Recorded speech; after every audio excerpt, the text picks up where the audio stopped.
Hi friends, welcome to science study. Friends, बहुत भल निजुक्ति सुजोग रही पंचायत स्तर सेक्रेटरी पदवी रे आपणकर निजुक्ति सुजोग आसी बहुत भल दरमा रही।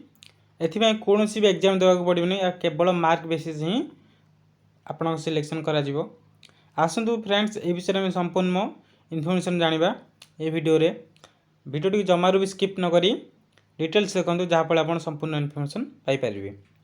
जदि आप प्रथम थर पर आम चैनल विजिट कर चैनल को सब्सक्राइब कर दिंतु, जहाँफल यही भिडियो अपडेट आप सर्वप्रथम पहुँच पार।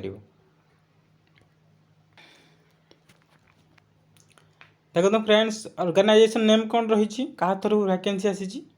ऑफिस ऑफ दी बोरिकिना पीएससी लिमिटेड तरफ आपण वैकेंसी आसी। या उभय मेल और फीमेल अप्लाई करें। पोस्ट नेम देखो फ्रेंड्स, सेक्रेटरी पदवी आपंकर वैकेंसी आसी। नेक्स्ट देखो एप्लिकेशन मोड कौन रही, आप ऑफलाइन माध्यम आवेदन करेंगे। अप्लाई स्टार्ट डेट देखो 23 एप्रिल 2021 आप स्टार्ट हो गलानी अलरेडी। अप्लाई लास्ट डेट देखो 28 मे रु आप लास्ट डेट रही 28 मे 2021 मसीहा आप लास्ट डेट रही आपन को आवेदन करने को पड़ो। सिलेक्शन प्रोसीजर देखो आप मार्क बेसिस सिलेक्शन करा आपन 10th +2 एंड ग्रेजुएशन मार्क को लेकिन आपन सिलेक्शन करा देखो फ्रेंड्स। नेक्स्ट कौन रही, एज लिमिट यार रही जदि आप 21 रु 32 वर्ष मध्य रही थे ताले आपन यहां आवेदन करेंगे।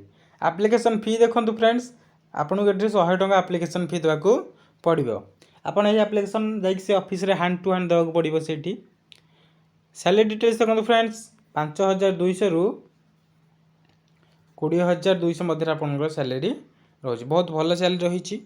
आपण मैंने आवेदन करने को मुझे आशा रखुच्छी आप आवेदन करूँ। एजुकेशन क्वालिफिकेशन देखो, the candidate must have been minimum qualification of a graduation with knowledge in computer. आपन को ग्रेजुएशन कर दरकार, सहित कंप्यूटर नॉलेज रही दरकार। And have all local candidate देखो यहाँ आवेदन करेंगे। जगतसिंहपुर बालीकुंड पंचायत समितिर पिला नियुक्ति सुजोग रही है। लोकल पिला रही देखो क्यों पिला आवेदन करेंगे।